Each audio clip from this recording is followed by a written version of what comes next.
এই মুহূর্তে দাঁড়িয়ে সব থেকে বড় গুরুত্বপূর্ণ একটা আর্টিকেল ঝড়ের গতিতে চারিদিকে ছড়িয়ে গেল। কি সেটা? দেখুন, সেটা হচ্ছে ভারতের ওপর আরও ট্যারিফ লাগাতে চলেছে ডোনাল্ড ট্রাম্প। আমরা ট্যারিফ বলছি, ওরা স্যাংশন বলছে, ঠিক আছে? তো ভারতের ওপর আরও ট্যারিফ লাগাবে।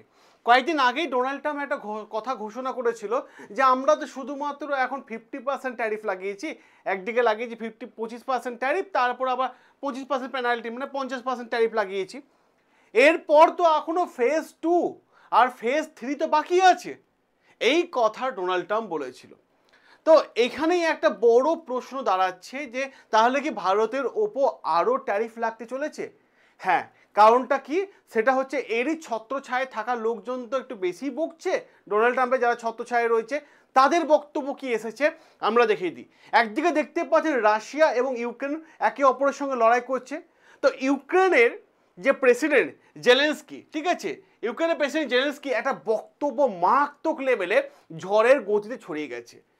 কি ইউক্রেনের প্রেসিডেন্ট জেলেনস্কিকে সেখানকার মিডিয়া প্রশ্ন করেছিল যে ভারতের ওপর এত ট্যারিফ লাগানো হচ্ছে, এতে আপনার রায় কি?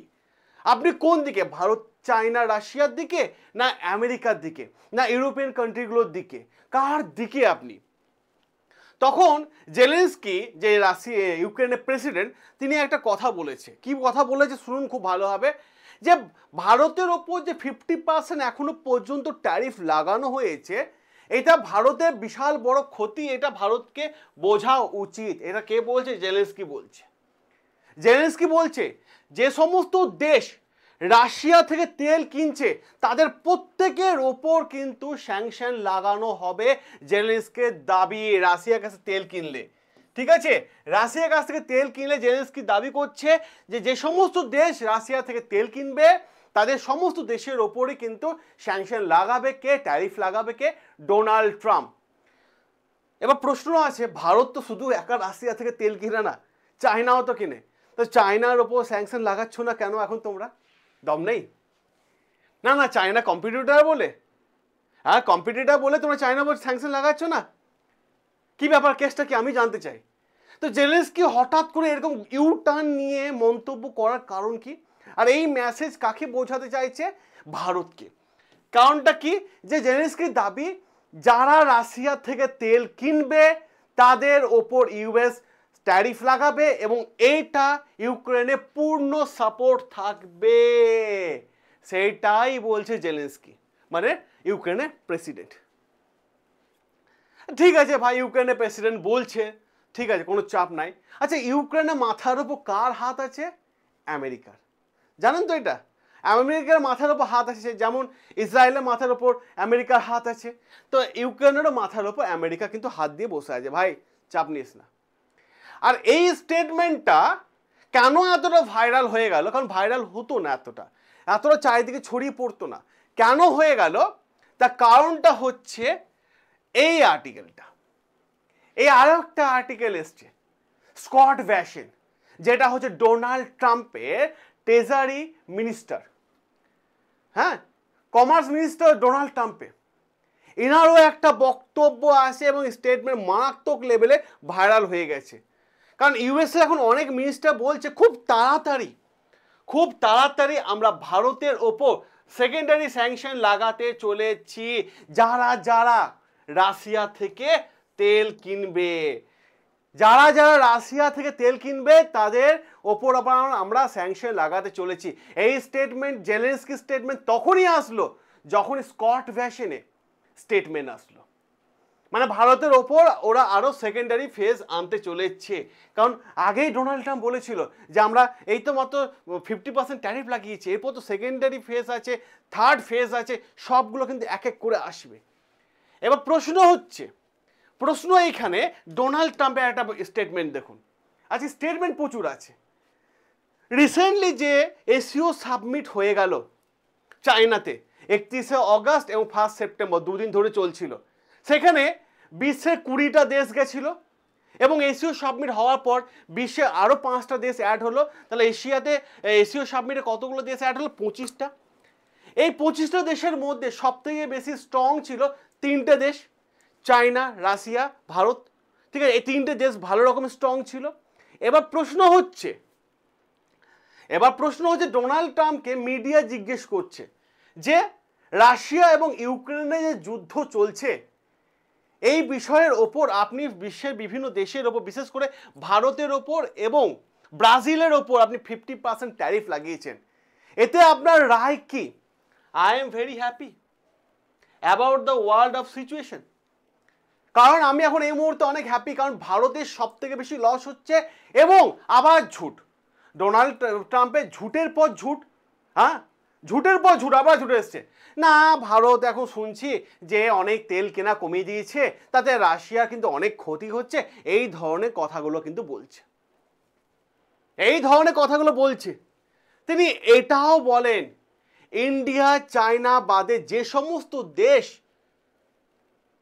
রাশিয়া থেকে তেল কিনবে তাদের প্রত্যেকটা দেশের উপর কিন্তু আমি স্যাংশন লাগাবো।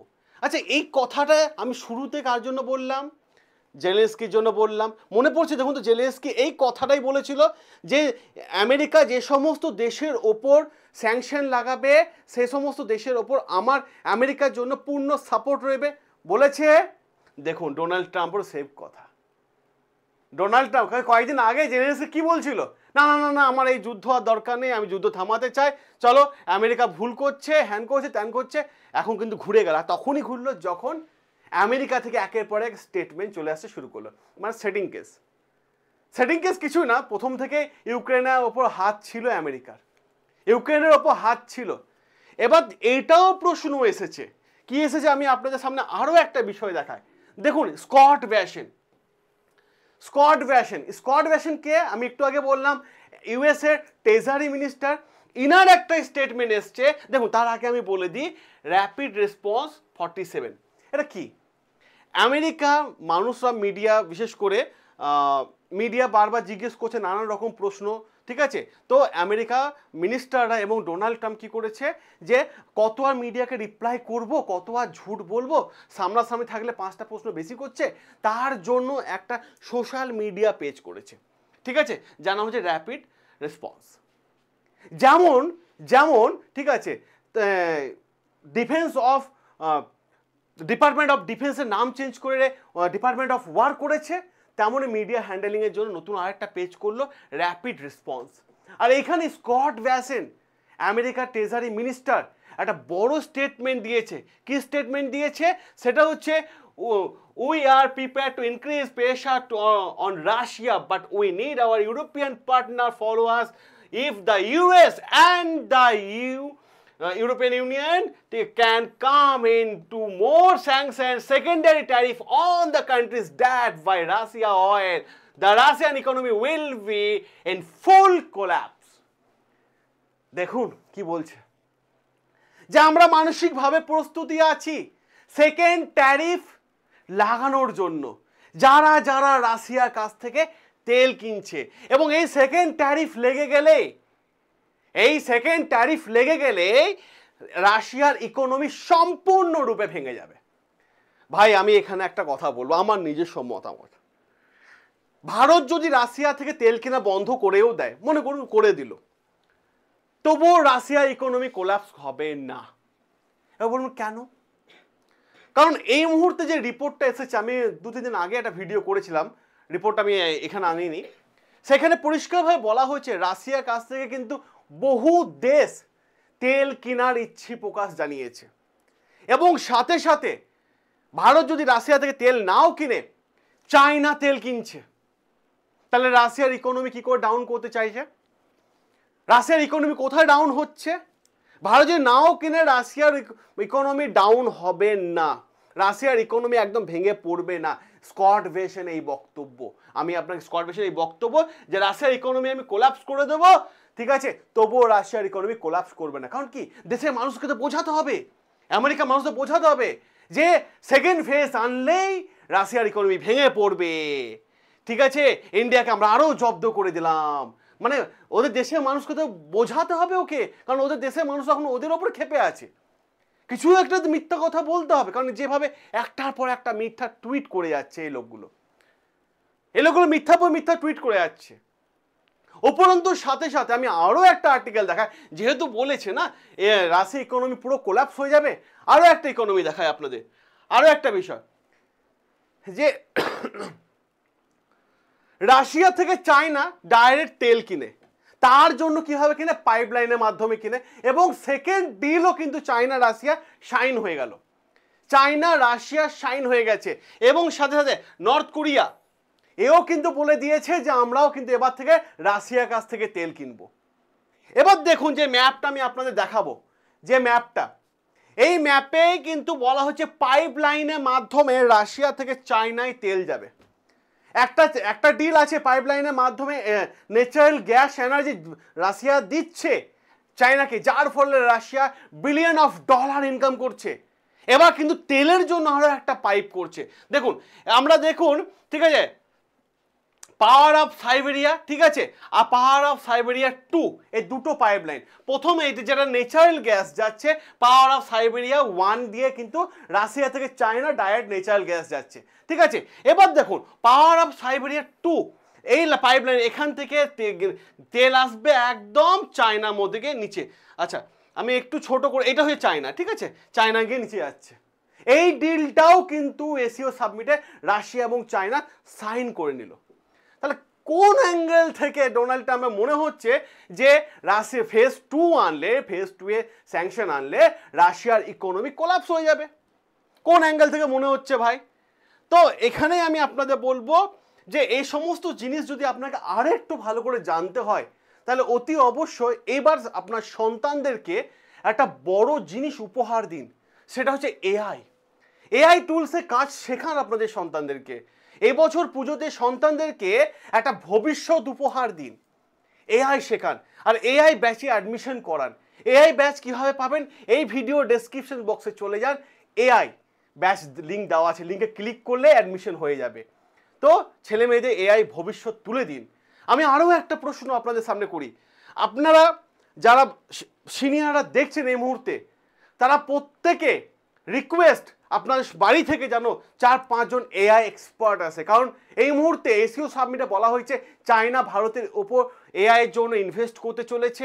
এছাড়াও গত 3 দিন আগে গুগল বলেছে আমি এআই এর জন্য সেন্টার হাব করব, রাশিয়া বলেছে আমি এআই এর জন্য ইনভেস্ট করছি। কারণ আজকালকার দিনে যে কোনো কর্পোরেট সেক্টরে আপনি যদি চলে যান, সেখানে কিন্তু কর্মী ছাঁটাই হচ্ছে, তারাই থাকছে যারা এআই টুলস নিয়ে কাজ করেছে। অতএব আপনার সন্তানকেও কিন্তু একটা এআই ভবিষ্যৎ উপহার দিন, যুগের সঙ্গে তাল মিলিয়ে চলতে হবে। যেমন ধরুন যে নোকিয়া কোম্পানি আজকে মার্কেটে দেখা যায় না, কিন্তু ওই প্রথম আমরা দেখতে পেয়েছি। তো যুগের সঙ্গে তাল মিলিয়ে না চললে কিন্তু চলতে পারবেন না। এই যে ফোনে কথা বলছি, এটাও এআই। ফেসবুকে দেখবেন আপনার সামনে বিভিন্ন খাবারে পোস্ট, বিভিন্ন ধরনের পোস্ট আসছে, এগুলোই এআই। ইউটিউবে ভিডিওগুলো দেখবেন এআই। আপনি সুন্দর করে কমেন্ট করে দিয়ে দেন, বাকি এআই আপনাকে জিনিসটা সাজিয়ে ডেলিভারি করে দিচ্ছে, আপনি এবার কাস্টমার বা ক্লায়েন্টকে ডেলিভারি করে দিন। এআই যদি আপনার শেখা থাকে, এআই টুলস, তাহলে অতি অবশ্যই মাথায় রাখবেন যে কথাটা বলছি, মাসে 1 থেকে 2 লক্ষ টাকা ওয়ার্ক ফ্রম হোমে আপনি ইনকাম করবেন। এবার আপনারা যারা গার্জিয়ানরা দেখছেন, তারা সিদ্ধান্ত নিন যে আপনার সন্তানকে এআই শেখাবেন কিনা। আর এআই শেখানোর জন্য আমি অ্যাডমিশন হেল্পলাইন নাম্বার বলে দিচ্ছি, 9332813134। এই নাম্বারে জাস্ট একটা কল করে এআই ব্যাচের সম্পর্কে আরও জানা থাকলে জেনে নিন, এবং আপনার সন্তানকে এআই ভবিষ্যৎ দিন, এআই উপহার দিন, আপনার সন্তানের ভবিষ্যৎ উজ্জ্বল করুন এআই ব্যাচ দিয়ে। সকলে ভালো থাকবেন, সুস্থ থাকবেন, দেখা হবে আপনাদের সাথে নতুন আরও একটা আর্টিকেল নিয়ে।